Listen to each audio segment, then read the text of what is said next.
Hello बच्चों, let's see this question. The question says ocean waves hitting a beach are always found to be nearly normal to the shore.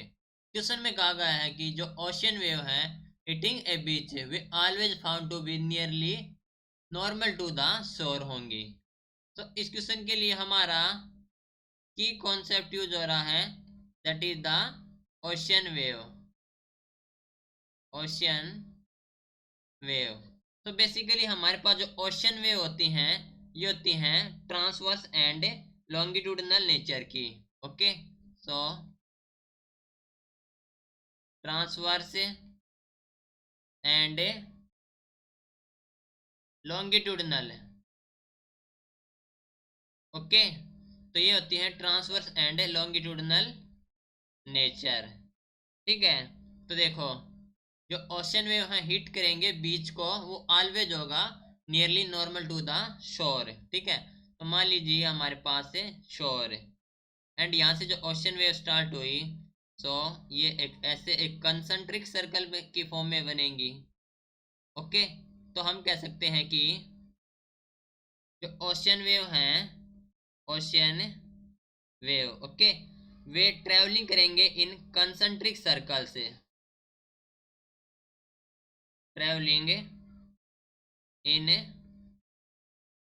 Concentric circle से. ठीक है, of increasing radius है, of increasing radius है. ठीक है, तो जब ये हिट करेंगी सोर को दैट मीन्स ये सोर को हिट करेंगी यहाँ से तो इसकी जो रेडियस है वो इंक्रीज हो रही है.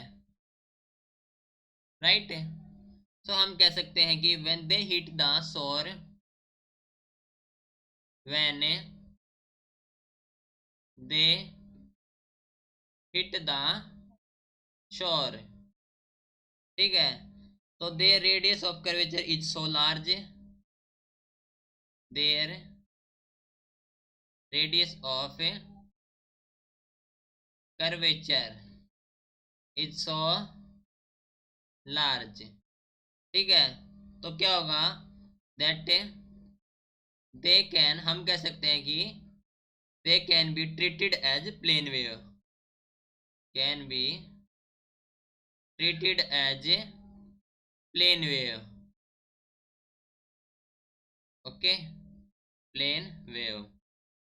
तो जो हम कह सकते हैं कि दे हिट द सोर, यानी कि जो सोर को हिट कर रहे हैं सो रेडियस है इसकी मान लीजिए आर है एंड हिट कर रहे हैं सोर को, तो हम कह सकते हैं कि दे हिट द सोर नियरली नॉर्मल टू द सोर. ओके, तो ये नॉर्मल है तो ये हमारे पास है नॉर्मली हिट कर रहा है. तो हम कह सकते हैं कि ocean wave hitting a beach जो कि होगी always found to be normal to the shore. Right, this is your final answer. Hope you understood it well. Best of luck.